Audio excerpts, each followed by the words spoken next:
The next thing that we're going to learn is about first law of thermodynamics. Let's say the statement first.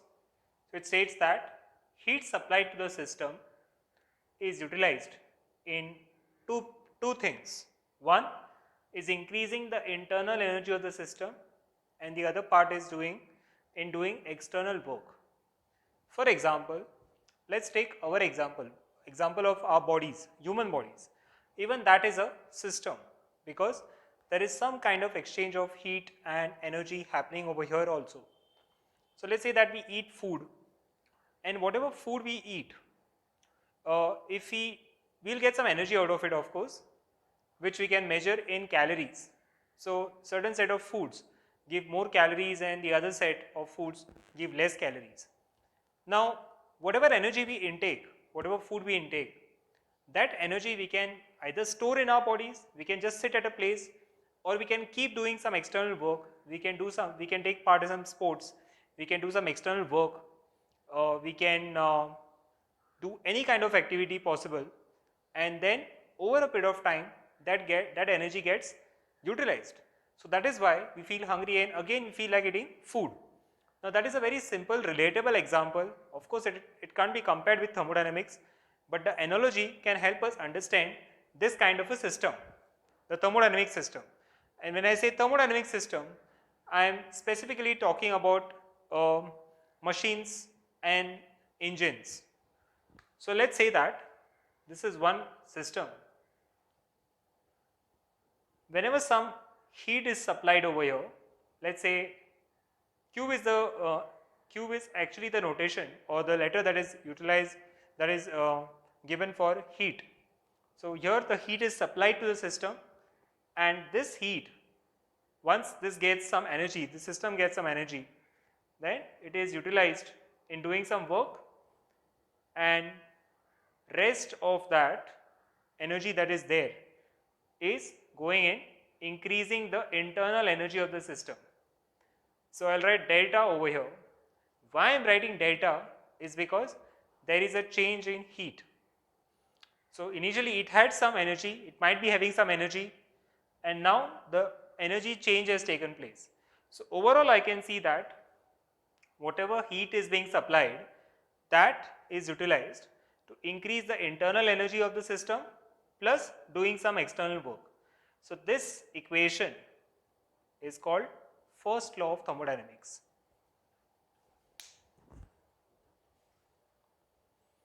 Now one convention that we have to closely understand before we get deeper into the thermodynamics part is that about heat, work done and internal energy.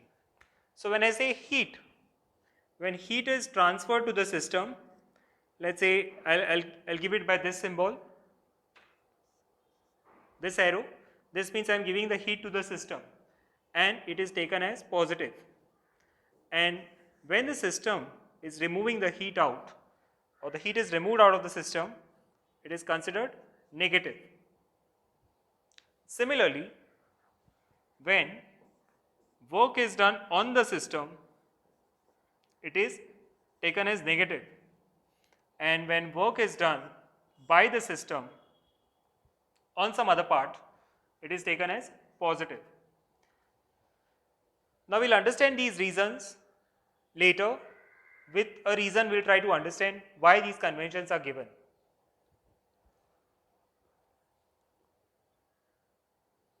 Also we have to talk about temperatures.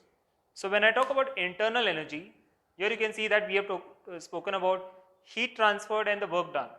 And there is one more term that's called internal energy of the system. Now internal energy of the system is greatly dependent on the temperature of the system. So temperature is one factor that rules the internal energy state of the system. So if the temperature is increased, that means delta T is positive. So initially the temperature was 20 degrees centigrade, now the temperature became 40 degrees centigrade, that means there is a rise. And in that case, delta U will also be greater than 0. If delta T is less than 0, that is the temperature reduced, the internal energy of the system also will be reduced.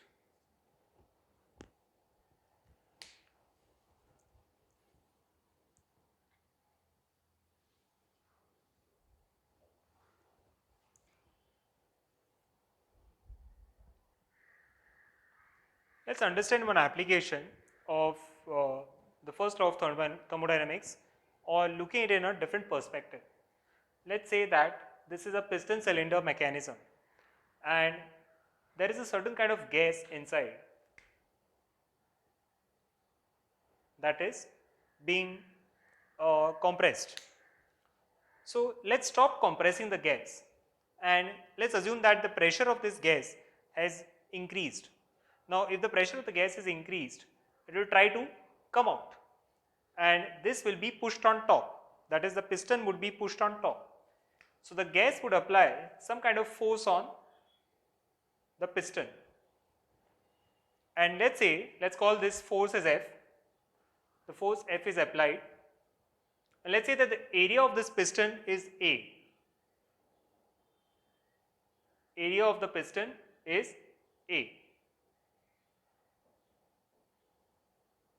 So it means that the pressure that is being applied over here, we know that force is the pressure is force per unit area. So we can write pressure is force per unit area, and the pressure inside is known to us, of course. So we can find force. The force is given as pressure into area. Now because of this pressure, let's assume that this is moving on top by a certain distance, that is now this level has reached over here, A dash, and it is moved by some distance. How much distance it is moved? Let's say it is moved by some dx. That means there is some change in volume. So if I consider the equation of work done by the gas. So this is specifically, let me write it over here, work done by gas would be given as F dx, because the force is F and it is moved by a distance dx. So work done by gas is so much. Now let us write this as force is pressure into area, we know that, and this is written in this form. Now Pa dx, so A dx is nothing but dV, that is change in volume. So area of this into this height would give us volume of this entire part. So this is increase from initial to final. Now when this goes out, the volume, this volume which was there initially, it would increase from initial volume to final volume. And now we can write this equation as work done given as P dV from V initial to V final. So work done by the system is given by P dV integration from V initial to V final. Sometimes, in many cases, we can also write it in the form P delta V. That means this is the change in volume. Now imagine if this is a constant volume process. That means the volume of the system is not changing at all. It means that delta V is going to be 0 in that case, and hence work done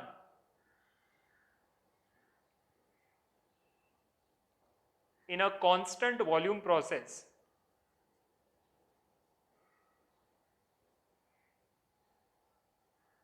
would be 0. This is what we can say. Now after this, let us come back to the equation of state. So we know that equation of state is given by PV is equal to nRT. Let's assume that we are working on just 1 mole, and this system now, it means that if volume is changing here, then simultaneously there should be some change in temperature as well. So P delta V we can write is equal to nR delta T for n moles of the system, or whatever matter is there inside that system. So naturally this expression now can also be written as, this particular part can also be written as integration from T initial to T final nR dt. So this time it's going to be a differential. Now there is some kind of difference between this delta t and this small dt, which we will understand later in class. So when we analyze a particular situation with respect to calculus, we use this differential notation, and this is used in general.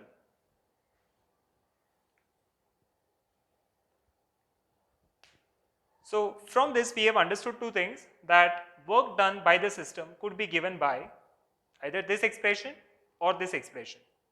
Now what is the conclusion of this expression? It means that if suppose we are given a graph of pressure versus volume,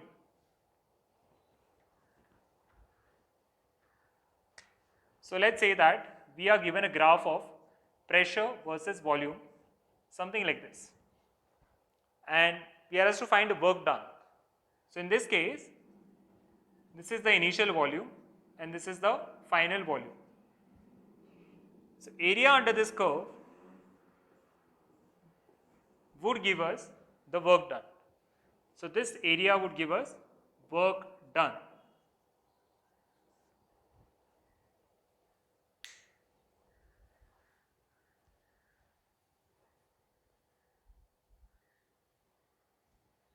So let's come back to this expression. Work done is P delta V. Now when we are talking about work done, that is P delta V, let's say that we have two kind of processes, that is PV, these are two PV curves, wherein in one form, this is the process wherein initial volume is less than the final volume. It means that V2 minus V1 over here, V final minus V initial, this part would be positive, and hence the work done is positive. So initially when we were talking about the system, we said that when the work done is expanded, or we can say that if the work done is by the system, when I say by the system, that means it wants to expand, and whenever there is some expansion happening, the work done is positive, and whenever the work is done on the system, it is negative. So whenever the work is done on the system, that means the volume is being compressed. So you can see that this is a compressive process. The compression is happening over here, and because of which V final minus V initial would be taken as negative. So in compression, work done is negative. In expansion, work done is positive.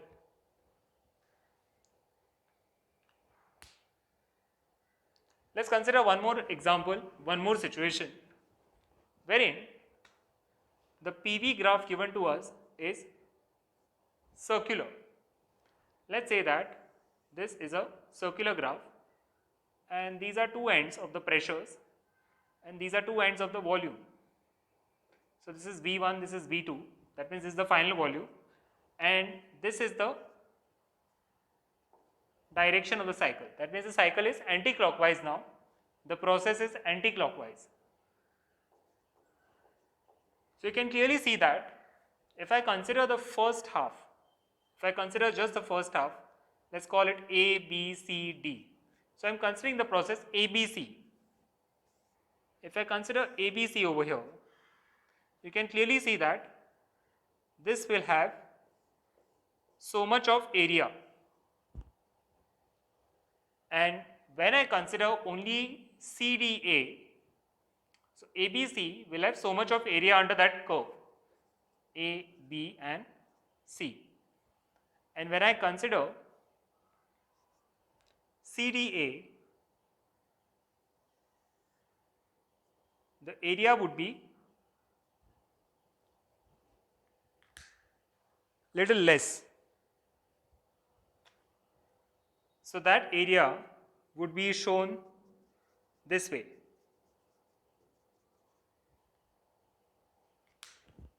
I have to explain it once more so that you get a better feel of this. So I'll break it down into two parts now. One is this part, the other is this part. So this is one area, and the other area is this. You can clearly see that the area under this is more than this. So it means that here the work done is positive, here the work done is negative. So overall, when I add the work done, it means that the work done would be positive in this case. So it means that clockwise represents positive work and anti-clockwise represents negative work done. Now why am I saying this? Let's understand through the diagram. Instead of this, I'll make it now anti-clockwise. So this is an anti-clockwise direction. Let's make it anti-clockwise. So if this is anti-clockwise, then this would be in this direction. So this curve ADC, this is ADC is being represented here, and this is ABC being represented here. So here the overall work is negative and this is positive. So more work is negative and less work is positive. So when we add the scalars of both of them, we'll get the net work done is negative. Hence, anti-clockwise cycle corresponds to negative work done.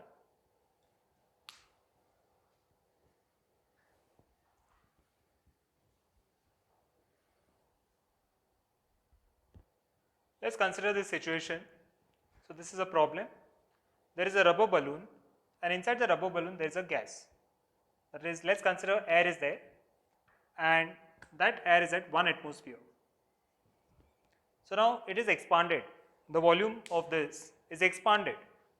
The balloon is expanded, and in this process, the temperature of the balloon, which was initially 30 degrees centigrade, now rises to 35 degrees centigrade. And when this rises, there is an expansion of the balloon. But the thing that happens over here with the pressure is that it is expanded in such a way that the pressure inside and the pressure outside remains constant. So it's a constant pressure process, and because of this, now we have to find the work done. So we have to find the work done in expansion of this balloon. So we'll use this data and we'll try to find the answer. So it's given that 2 moles of an ideal gas is there inside. 2 moles of an ideal gas is there inside the balloon. The gas of course is not specified. So work done, as we know, we can find it through the expression nR T2 minus T1, that is nR delta T. Now n, as we know, is given as 2, R we know is given as 8.31, T2 minus T1 would be 35 minus 30. Now many a times students question whether this temperature should be put in Kelvin or degrees. Now this being temperature difference, whatever you put, be it in degree centigrade or be it in Fahrenheit or be it in Kelvin, specifically Kelvin or Celsius, whatever you put, you're going to get the same answer, because what matters is the difference over here. But majority of the times in thermodynamics, what we consider is Kelvin.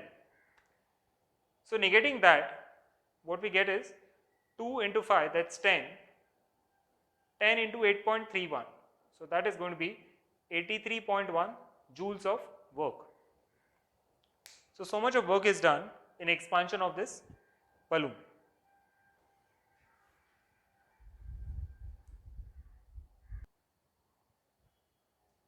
Let's take another problem, very simple problem. In a process, volume of the gas increases from 1000 cc to 2000 cc. So there is a volume rise at a constant pressure of 100 kilopascals. Find the work done. So if you have to find the work done, we know that the other formula is P delta V.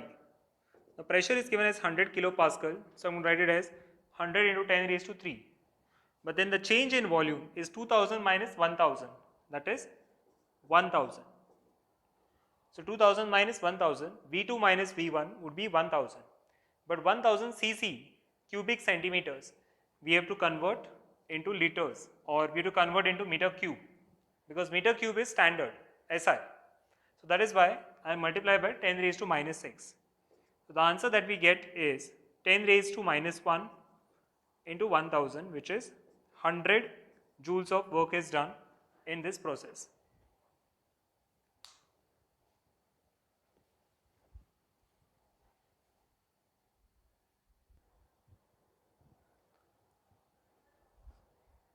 Now in this particular diagram, we have been given a PV graph and the system passes through the processes A, B, C. So these are the states through which the system passes. Now we have to find the work done in this entire process A, B, C, A.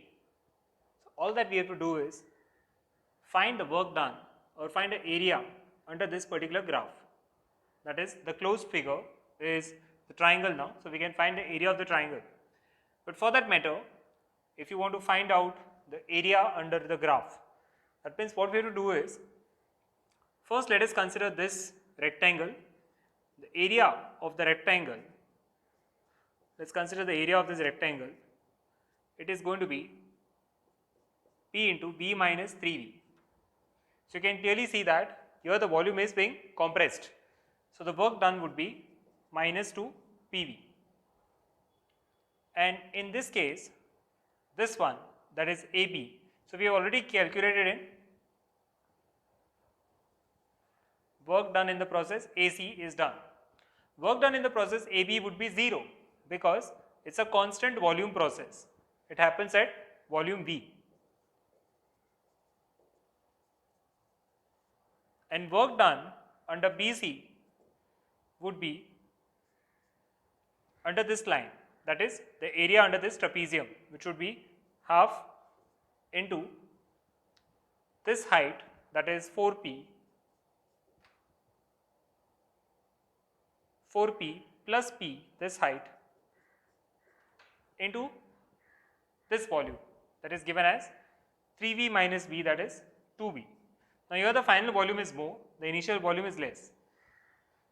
So overall what we get over here is this 2 and 2 will cancel out, and what we get is 5 PV. Now this is the work done in BC and this is the work done in AC. So when you add all of them in a scalar as a scalar quantity, what we get is the net work done is going to be 3 times PV. That is the answer to this question.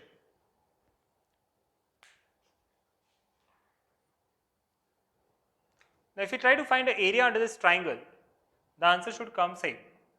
Half into this base is 2V, into this height is 3P. So what we get is the same answer, that is 3PV. And since it's a clockwise process, as you can see, the answer should be positive, which you are all anyways getting. Now if suppose this process was clockwise, if this process was anti-clockwise instead of it being clockwise, then the answer you would have got to the triangle is 3PV. But you have to attach a negative sign to it, because as per the convention that we have studied, for an anti-clockwise process, the work done is negative.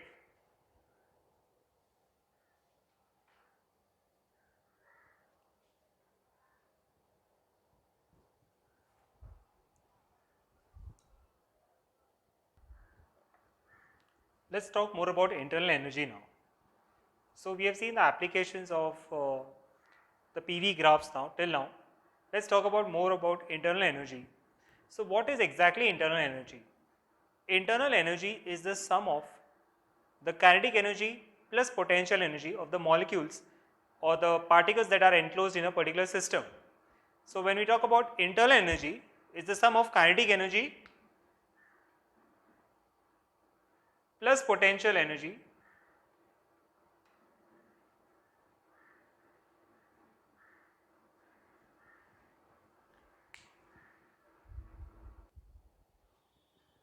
So internal energy is the sum of kinetic energy plus potential energy of the particles that are there enclosed inside the system. And when we talk about these particles, we are considering it for an ideal gas. Now if we consider two molecules or the particles over here in the system, if there is some kind of interatomic force between these two particles, then we say that some potential energy will exist between these particles. But since it is an ideal gas, there are no interatomic forces between the particles. Hence, we assume that there is no potential energy. The entire internal energy is just because of the kinetic energy of the particles. And kinetic energy is a function of temperature. That is, kinetic energy of these particles would be given by a formula called as 3 by 2 nR delta T. Now for time being, you just have to remember these formula, because more applications of this formula comes in the chapter of kinetic theory of gases, which would be explained later. For now, you have to understand that this internal energy, that is the kinetic energy, is totally dependent on temperature, and hence internal energy becomes a function of temperature. So if the temperature rises, then there is positive change in internal energy. And if the temperature falls down, then there is negative change in internal energy.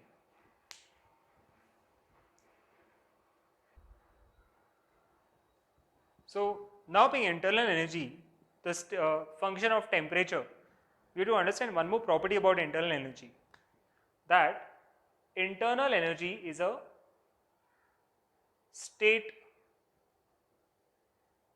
function and it is not dependent on path.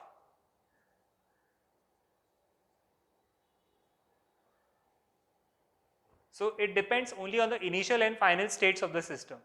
So naturally, at any point of time, if I want internal energy change, I'm going to write U final minus U initial. That would give me the internal energy change in a system. So it only depends on initial and final states. Now for this kind of a system, let's say that this is one temperature T1 and this is another temperature T2.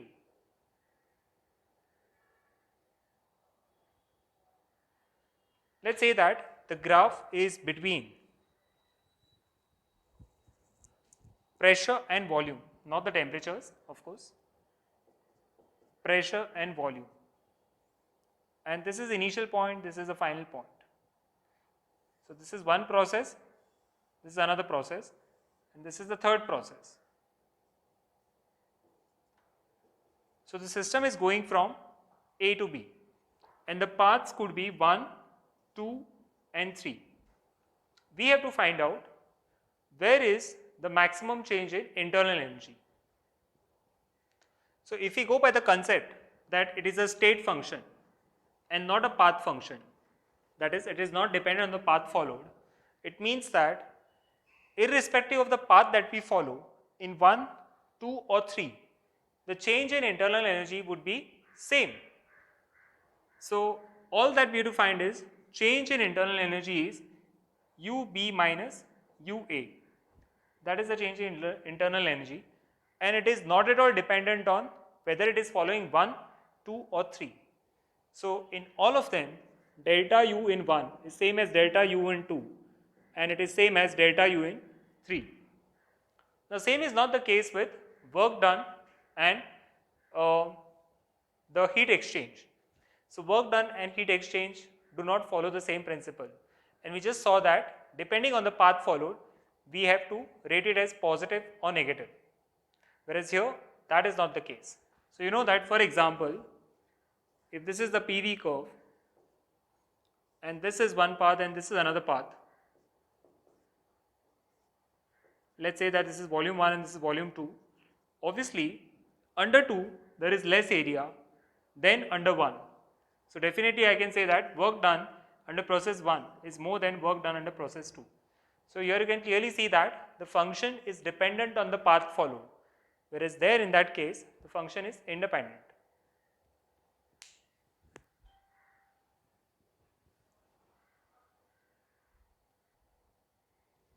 Let's do one more problem now involving the concept of internal energy. So we know that for the entire process, if it is starting from point A and you can see that it's a cyclic process, that means whenever it starts, it comes back to that point. So whenever this happens, when the system returns to its initial state, we say that change in internal energy for the system is 0, because we just saw that it is totally dependent on the two states, the initial and final. And if the initial and final state is same, that means the change in internal energy for the system is 0. Now we are given pressure and volumes at different points of the system, that is at A, B, C respectively, and the heat exchange, that is heat supplied to the system in process AB and in process BC is separately given to us, that is 600 and 200. So in this process it is 600, in this process it is 200. Now we have to find the internal energy change only for the process AC. So in this process, now what do we do? All that we have to do now is first find the net work done. So net work done would be the area under that curve, which is simply going to be, this A is 3 and B is 8. So height of this triangle is 5. So that is going to be half into 5 into 10 raised to 4, because PB minus PA, that is the pressure, would be the height, it should be 8 minus 3, which is 5, and VC minus VB, VC minus VA, this volume change would be 3 into 10 raised to minus 3. Now that we have this, we can find the area under this triangle, and that is going to be 15 by 2 into 10 raised to 1, which is 75 joules in this case. So 75 joules is the work done, net work done, and the heat supplied, total heat supplied, is equal to delta U plus delta Q. We know that this equation works out for the entire system, and this is according to the first law. So delta Q, we can say that this is 600 plus 200. So the heat supplied in the process AB and BC is given to us. We don't have any information about AC. So we will say that it is X joules. So let's say that heat supplied under AC is X joules. So I'm going to write now net heat supplied is going to be 800 plus X, that is heat supplied under AC. This is equal to 0 because internal energy change is 0 and the net work done is 75. So what we get is QAC is going to be 725 joules. Not only that, QAC is minus 725 joules, which means that under process AC, the heat is rejected, because now we are achieving the value of QAC by choosing all conventions, and that we get as minus 725 joules.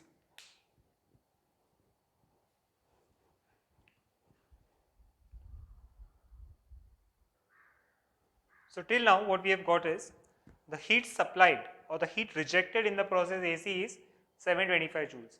Why rejection? Is because there is a minus sign. Now we will just consider the process AC and write equation for that.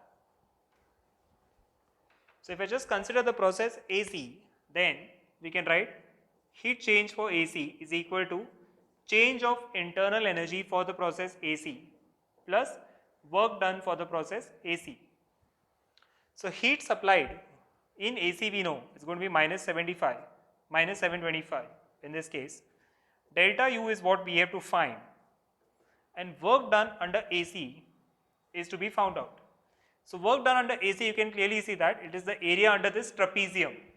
And how can we find it out? Half into this height, that is 3, this height, that is 5, sorry 8, this is 8, 8 plus 3 is 11 into 10 raised to 4, into this base, which is 5 minus 2, that is 3 into 10 raised to minus 3. So when we calculate this, we get it as 330 by 2, which is 2 ones are 2, 2 6 are 12, 165. So 165 joules is the work done under AC, and that too it should be negative in sign. It should be negative in sign because the volume, you can see that it's being compressed. So initial volume is this, final volume is this. So overall, this is going to be minus 165 joules. So overall now delta UAC we get as minus 560 joules. That is the answer to this question.